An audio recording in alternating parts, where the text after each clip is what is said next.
ಕೊಲೆ ಆರೋಪಿ ದರ್ಶನ್ಗೆ ಹೊಸ ಸಂಕಷ್ಟ ಎದುರಾಗಿದೆ. ರೇಣುಕಾಸ್ವಾಮಿ ಕೊಲೆ ಪ್ರಕರಣಕ್ಕೆ ಸಂಬಂಧಪಟ್ಟಂತೆ ಹೊಸ ಟ್ವಿಸ್ಟ್ ಸಿಗ್ತಾ ಇದೆ. ದರ್ಶನ್ ಅಭಿಮಾನಿಗಳಿಂದಲೇ ಸಾಕ್ಷಿಗೆ ಬೆದರಿಕೆ ಹಾಕುವಂತಹ ಕೆಲಸಗಳು ಇಲ್ಲಿ ಆಗ್ತಾ ಇದೆ. ಆ ಕುರಿತ ಡೀಟೇಲ್ಸ್ ನಿಮ್ಮ ಕೊಲೆ ಆರೋಪಿ ದರ್ಶನ್ಗೆ ಹೊಸ ಸಂಕಷ್ಟ ಎದುರಾಗಿದೆ. ದರ್ಶನ್ ಅಭಿಮಾನಿಗಳಿಂದಲೇ ಇದೀಗ ಸಾಕ್ಷಿಗೆ ಬೆದರಿಕೆ ಹಾಕುವಂತಹ ಕೆಲಸಗಳಾಗಿದೆ. ರೇಣುಕಾಸ್ವಾಮಿ ಕೊಲೆ ಪ್ರಕರಣಕ್ಕೆ ಸಂಬಂಧಪಟ್ಟಂತೆ ಹೊಸ ಟ್ವಿಸ್ಟ್ ಸಿಗ್ತಾ ಇದೆ.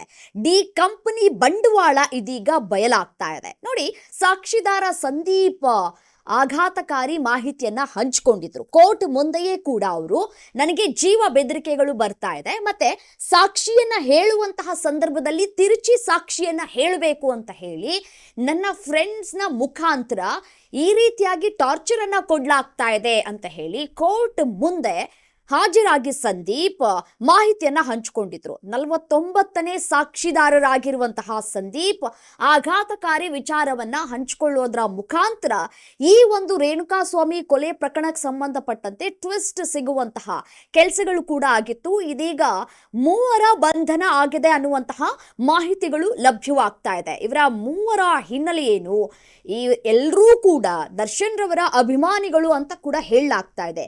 ಅಭಿಮಾನಿ ಅಂತ ಆದ್ರೆ ಅಭಿಮಾನಿಗಳು ಯಾವ ರೀತಿಯಾಗಿ ಇರಬೇಕು, ಅಭಿಮಾನಿಗಳ ವರ್ತನೆ ಹೇಗಿರಬೇಕು, ಇನ್ನೊಂದಷ್ಟು ಸಂಕಷ್ಟ ತಂದೊಡ್ಡುವಂತಹ ಕೆಲಸವನ್ನ ಮಾಡೋದಕ್ಕೆ ಹೋಗಬಾರದು. ಸಾಕ್ಷಿದಾರರನ್ನ ಬೆದರಿಕೆ ಹಾಕೋದನ್ನ ಮಾಡಿದ್ರೆ ಬೇಲ್ ಸಿಗೋದಕ್ಕೂ ಕೂಡ ಸಾಕಷ್ಟು ತೊಂದರೆಗಳು ಉಂಟಾಗುವಂತಹ ಸಾಧ್ಯತೆ ಲಭ್ಯ ಆಗತ್ತೆ. ಸೊ ಇನ್ನೊಂದಷ್ಟು ಅಪ್ಡೇಟ್ಸ್ ಬರ್ತಾ ಇದೆ. ಸಾಕ್ಷಿದಾರ ಸಂದೀಪ್ ಆಘಾತಕಾರಿ ಮಾಹಿತಿಯನ್ನ ಹಂಚಿಕೊಂಡಿದ್ರು ಕೋರ್ಟ್ನ ಮುಖಾಂತರ. ದರ್ಶನ್ ವಿರುದ್ಧ ಸಾಕ್ಷಿಯನ್ನ ಹೇಳದಂತೆ ಒತ್ತಡವನ್ನ ಹಾಕ್ಲಾಗ್ತಾ ಇದೆ. ಸಂದೀಪ್ರನ್ನ ಡಿ ಫ್ಯಾನ್ಸ್ ಕಿಡ್ನಾಪ್ ಕೂಡ ಮಾಡಿದೆ ಅನ್ನುವಂತಹ ಮಾಹಿತಿ ಸಿಗ್ತಾ ಇದೆ. ಅಪಹರಿಸಿ ಹೇಳಿಕೆಯನ್ನ ಕೊಡದಂತೆ ಟಾರ್ಚರ್ ಅನ್ನ ನೀಡಲಾಗಿದೆ ಅಂತ ಕೂಡ ಹೇಳಲಾಗ್ತಾ ಇದೆ. ಧಮ್ಕಿ ಹಾಕಿದಂತಹ ಈ ಒಂದು ಡಿ ಫ್ಯಾನ್ಸ್ ಈಗ ಅಂಧರಾಗಿದ್ದಾರೆ. ಪುನೀತ್, ವೇಣು ಹಾಗೂ ಸುಹಾಸ್ ಪೊಲೀಸರ ಬಲೆಗೆ ಬಿದ್ದಿದ್ದಾರೆ. ಪುನೀತ್ ದರ್ಶನ್ ಆಪ್ತ ಮತ್ತು ಡಿ ಕಂಪನಿ ಫ್ಯಾನ್ ಪೇಜ್ ನ ಅಡ್ಮಿನ್ ಕೂಡ ಅಂತ ಕೂಡ ಹೇಳಲಾಗ್ತಾ ಇದೆ. ಸುಹಾಸ್ ಮತ್ತು ವೇಣು ತುಮಕೂರಿನ ಮೂಲದವರು ಅನ್ನುವಂತಹ ಮಾಹಿತಿ ಸಿಗ್ತಾ ಇದೆ. ದರ್ಶನ್ ವಿರುದ್ಧ ಸಾಕ್ಷಿ ಹೇಳಿದ್ರೆ ಮಟಾಶಿ ಮಾಡ್ತೀವಿ ಅಂತ ಹೇಳಿ ಬೆದರಿಕೆಯನ್ನ ಹಾಕಿದ್ದಾರೆ ಅಂತ ಹೇಳಲಾಗ್ತಾ ಇದೆ. 3ರನ್ನ ಬಂಧಿಸಿರುವಂತಹ ಕಾಮಾಕ್ಷಿಪಾಳ್ಯ ಪೊಲೀಸರು ಹೆಚ್ಚಿನ ವಿಚಾರಣೆಯನ್ನ ಕೂಡ ನಡೆಸ್ತಾ ಇದ್ದಾರೆ. ಸೊ ಸಾಕ್ಷಿಗೆ ಧಮಕಿ ಹಾಕಿದ್ದಾರೆ ಡಿ ಗ್ಯಾಂಗ್ ನ 3. ಸೊ ಕೆಸಿ ಜನರಲ್ ಆಸ್ಪತ್ರೆಯಲ್ಲಿ ಈಗಾಗಲೇ ವೈದ್ಯಕೀಯ ಪರೀಕ್ಷೆಯನ್ನ ಕೂಡ ನಡೆಸಲಾಗಿದೆ ಅಂತ ಹೇಳಿ ಮಾಹಿತಿ ಸಿಗ್ತಾ ಇದೆ. ಸೊ ಕೆಲವೇ ಕ್ಷಣಗಳಲ್ಲಿ ಈ 3ರನ್ನು ಕೂಡ ಕೋರ್ಟ್ಗೆ ಹಾಜರುಪಡಿಸುವಂತಹ ಸಾಧ್ಯತೆಗಳು ಕೂಡ ದಟ್ಟವಾಗಿದೆ.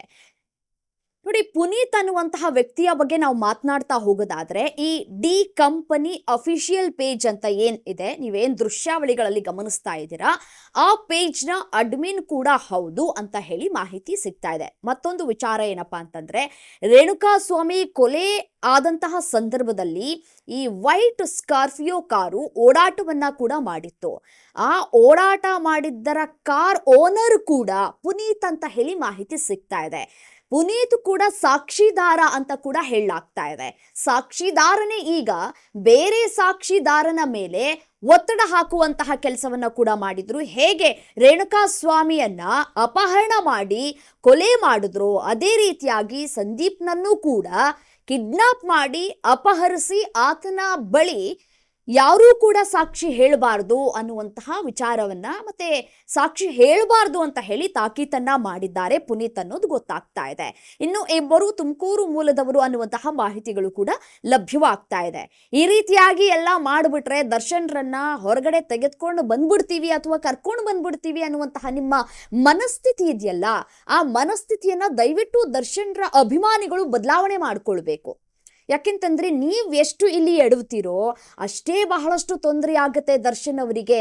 ಹೊರಗಡೆ ಬರೋದಕ್ಕೂ ಕೂಡ ಸಾಧ್ಯ ಆಗೋದಿಲ್ಲ. ಇನ್ನಷ್ಟು ಕಠಿಣ ನಿರ್ಧಾರವನ್ನ ಇಲಾಖೆ ತೆಗೆದುಕೊಳ್ಳುವಂತಹ ಸಾಧ್ಯತೆಗಳು ಕೂಡ ಇರುತ್ತೆ. ಅಭಿಮಾನಿಗಳು ಶಾಂತ ರೀತಿಯಿಂದ ವರ್ತಿಸಬೇಕು. ದುಡುಕಿನ ನಿರ್ಧಾರವನ್ನ ತೆಗೆದುಕೊಂಡು ಏನೋ ಮಾಡೋದಕ್ಕೆ ಹೋಗಿ ಇನ್ನೇನೋ ಮಾಡುವಂತಹ ಕೆಲಸವನ್ನ ಅಭಿಮಾನಿಗಳು ಮಾಡಬಾರ್ದು. ಈಗ ಯಾರಿಗೆ ಸಂಕಷ್ಟ?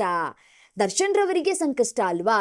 ನಿಮ್ಮ ಬಾಸ್ಗೆ ಸಂಕಷ್ಟ ಆಗತ್ತಲ್ವಾ? ಯಾಕೆ ಯೋಚನೆ ಮಾಡೋದಿಲ್ಲ?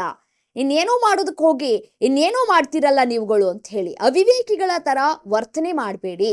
ತನಿಖೆ ಸಾಗ್ತಾ ಇದೆ. ತನಿಖೆ ನಡೆಯುವಂತಹ ಸಂದರ್ಭದಲ್ಲಿ ಸಾಕ್ಷಿದಾರನ ಬೆದರಿಕೆ ಹಾಕುವಂತಹ ಕೆಲಸಗಳಾದಾಗ ಶಿಕ್ಷೆಗಳು ಇನ್ನಷ್ಟು ಹೆಚ್ಚಾಗತ್ತೆ. ಸೊ ಅದಕ್ಕೆ ನೀವು ಅವಕಾಶವನ್ನ ಕಲ್ಪಿಸ್ಕೊಡ್ಬೇಡಿ. ಈಗ ನೀವು ಮೂವರು ಕೂಡ ಒಳಗಡೆ ಅಂಧರಾಗಿದ್ದೀರಿ, ಇದಕ್ಕೆ ನೀವು ಸಮಾಜಕ್ಕೆ ಏನ್ ಸಂದೇಶವನ್ನ ಕೊಡ್ತಾ ಇದ್ದೀರಿ, ಅಥವಾ ಅಭಿಮಾನಿಗಳಾಗಿ ನೀವ್ ಏನ್ ಸಂದೇಶವನ್ನ ಕೊಡ್ತಾ ಇದ್ದೀರಿ ಬೇರೆ ಅಭಿಮಾನಿಗಳಿಗೆ? ಈ ರೀತಿಯಾಗಿ ಮಾಡಬೇಡಿ. ಅವ್ರು ಹೊರಗಡೆ ಬರಲಿ ಅಂತ ಹೇಳಿ ಪೂಜೆ ಪುನಸ್ಕಾರಗಳನ್ನ ಮಾಡಿ ಮೆರವಣಿಗೆಗಳನ್ನ ಮಾಡ್ತೀರಿ. ದೇವಸ್ಥಾನಗಳಿಗೆ ಭೇಟಿ ಕೊಟ್ಟಂತಹ ಸಂದರ್ಭದಲ್ಲಿ ಆ ದರ್ಶನ್ ರವರ ಫೋಟೋ ಇಟ್ಕೊಂಡು ಪೂಜೆ ಪುನಸ್ಕಾರಗಳನ್ನ ಮಾಡಿಸ್ತೀರಿ. ಇದೆಲ್ಲವೂ ಕೂಡ ಸ್ವಾಗತ. ಆದ್ರೆ ಸಾಕ್ಷಿದಾರರನ್ನ ನೀವು ಬೆದರಿಕೆ ಹಾಕೋದಿದೆಯಲ್ಲ, ಅದು ಕಾನೂನು ವಿರುದ್ಧವಾಗಿ ನಡೆದುಕೊಳ್ಳುವಂತಹ ರೀತಿ. ಕಾನೂನನ್ನ ಯಾರು ಕೂಡ ಕೈಗೆತ್ಕೊಳ್ಬಾರ್ದು ಅನ್ನುವಂತಹ ಒಂದು ಮಾತಿದೆ. ಆ ಒಂದು ಕೆಲಸಕ್ಕೆ ನೀವು ಯಾರು ಕೂಡ ಮುಂದಾಗಬೇಡಿ. ಈಗ ಸಂದೀಪ್ರನ್ನ ಹೆದರಿಸಿ ಬೆದರಿಸಿ ಸಾಕ್ಷಿಯನ್ನ ತಿರುಚುವಂತಹ ಕೆಲಸವನ್ನ ನೀವು ಮಾಡ್ತಾ ಇದ್ದೀರಿ. ನೀವು ಕೂಡ ಪುನೀತ್ ಅವರೇ ಸಾಕ್ಷಿದಾರರಾಗಿದ್ರಿ. ಆದ್ರೆ ಆ ಸಾಕ್ಷಿದಾರರಾಗಿ ಇನ್ನೊಬ್ರು ಸಾಕ್ಷಿದಾರರನ್ನ ಬೆದರಿಕೆ ಹಾಕ್ತೀರಿ ಅಂತಂದ್ರೆ ಏನ್ ಹೇಳೋದು?